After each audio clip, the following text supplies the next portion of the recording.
Bismillahirrahmanirrahim. Assalamualaikum warahmatullahi wabarakatuh. Perkenalkan, kami dari kelompok 8 yang beranggotakan Genwin Pasha, Prila Mentari Suwandi, Anida Salsabila Aisyah, Yasmin Nurosadi, dan Fira Novia akan menjelaskan tentang sistem otot. Nah, apa itu otot? Otot adalah kumpulan sel-sel otot yang membentuk jaringan yang berfungsi untuk menyelenggarakan gerakan organ tubuh. Nah, untuk sistem otot sendiri adalah sistem organ pada hewan dan manusia yang mengizinkan makhluk tersebut bergerak.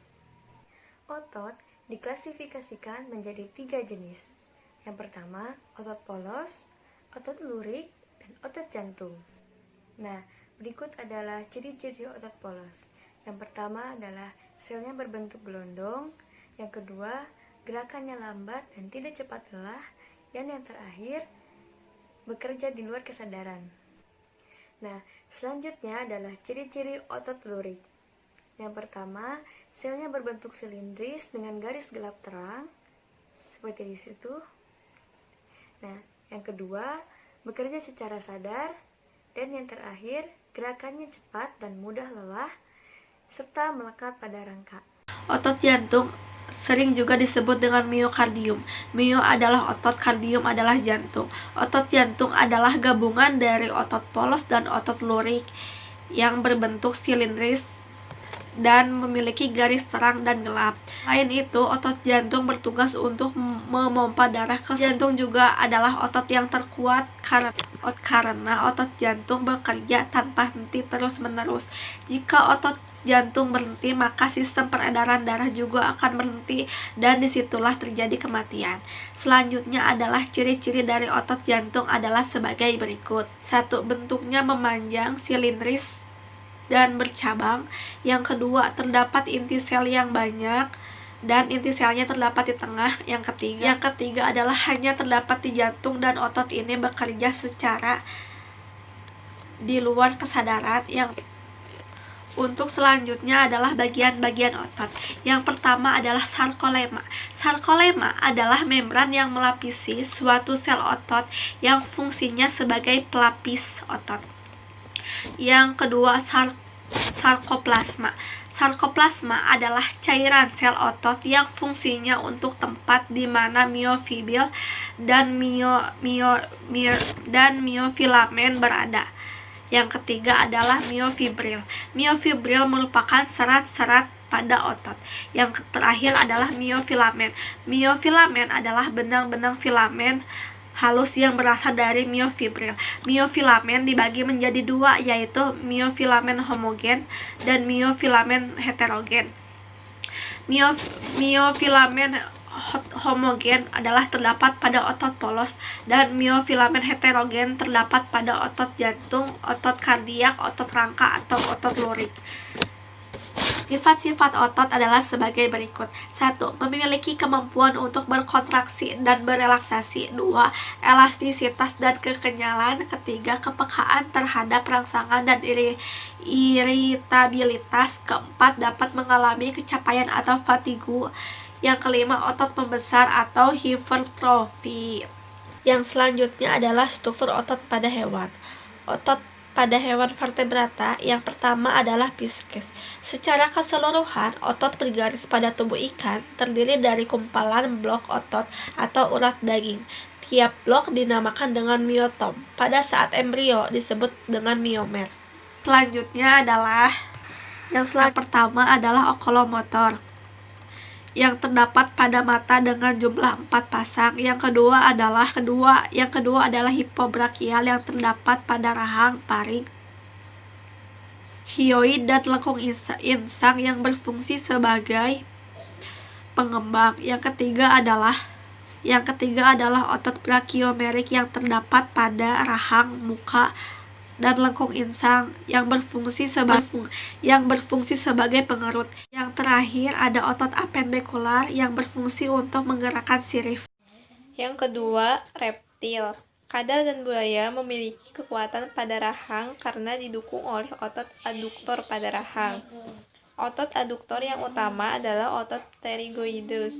Fungsi-fungsi otot pada reptil. Yang pertama, trapezius untuk memperkuat bahu. Yang kedua, latissimus dorsi untuk memperkuat punggung. Yang ketiga, intercosta untuk mengangkat rusuk. Yang keempat, rectus abdominis untuk mengempiskan dinding perut. Yang kelima, transversus untuk menekan perut, menegangkan dan menarik dinding perut. Yang keenam, external oblique untuk rotasi torak ke sisi yang berlawanan.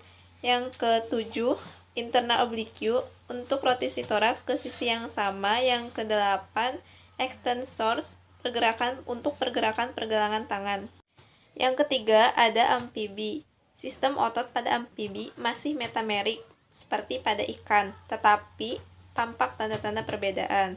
Sekat horizontal membagi otot dorsal dan ventral. Bagian dari otot dorsal mempengaruhi gerakan kepala. Otot ventral adalah menjadi bukti dalam pembagian otot-otot setiap segmen tubuh amfibi. Berikut adalah gambar bagian-bagian otot yang terletak pada tubuh katak secara nyata. Yang keempat, aves. Secara keseluruhan, otot terkumpul di pusat tubuh.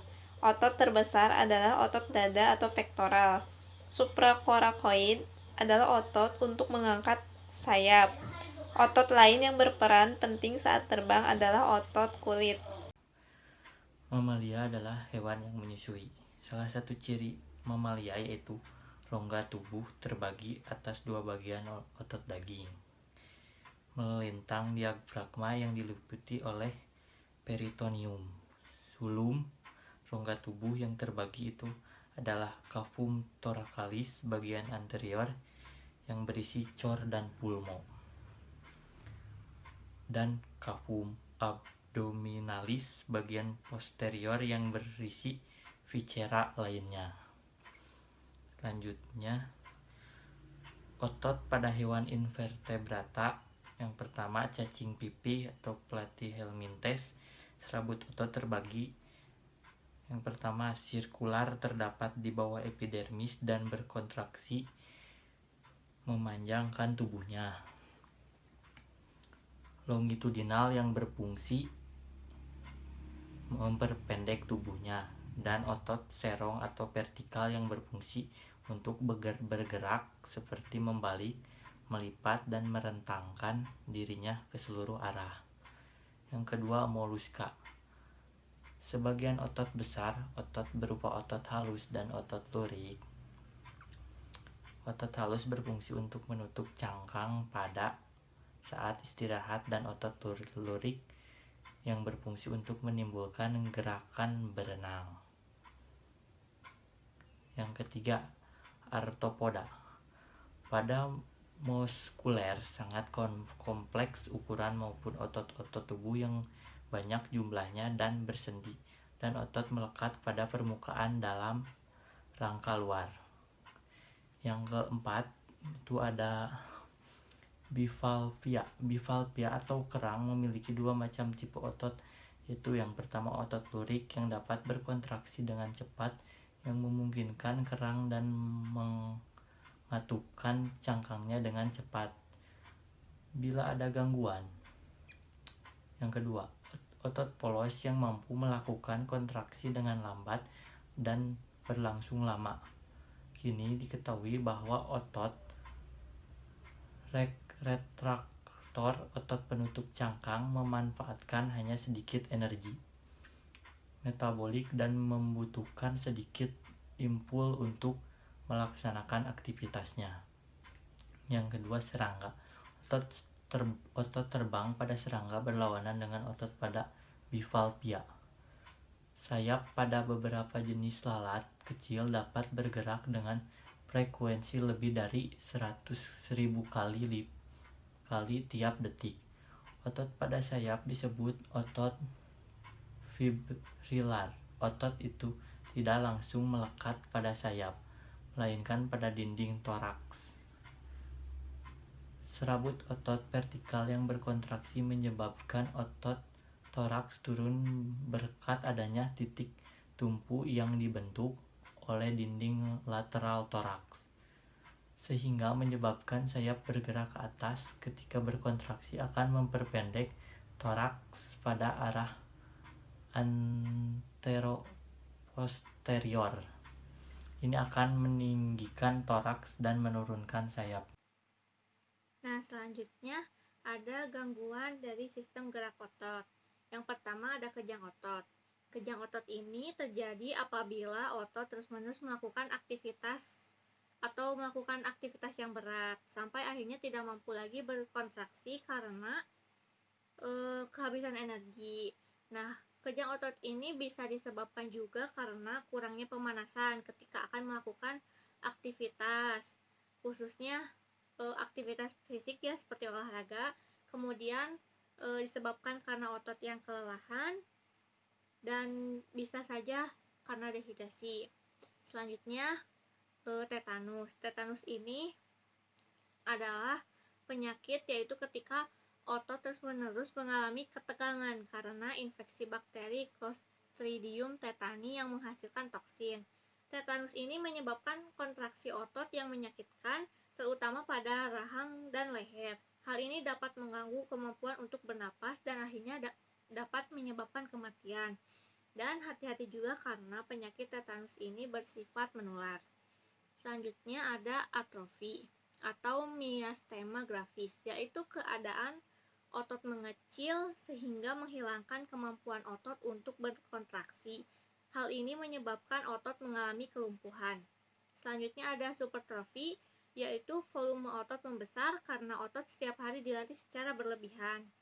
Kemudian ada hernia abdominalis, yaitu otot dinding perut yang lemah tersobek sehingga letak usus menurun. Dan yang terakhir ada stiff atau kaku leher, yaitu otot leher yang mengalami peradangan akibat gerakan atau hentakan yang salah sehingga leher terasa kaku. Kesimpulan dari materi yang kita presentasikan ini yaitu otot adalah kumpulan sel-sel otot yang membentuk jaringan yang berfungsi menyelenggarakan gerakan organ tubuh. Otot merupakan jaringan pada tubuh hewan yang bercirikan mampu berkontraksi. Aktivitas biasanya dipengaruhi oleh stimulus dari sistem saraf. Berdasarkan cara kerja dan bentuknya, sel otot dibedakan menjadi 3 macam, yaitu otot lurik, otot polos, dan otot jantung. Otot juga memiliki beberapa karakteristik, yaitu kontraksibilitas, ekstensibilitas, dan elastisitas. Sekian presentasi dari kelompok kami. Mohon maaf apabila masih banyak kekurangan. Terima kasih atas perhatiannya. Wassalamualaikum warahmatullahi wabarakatuh.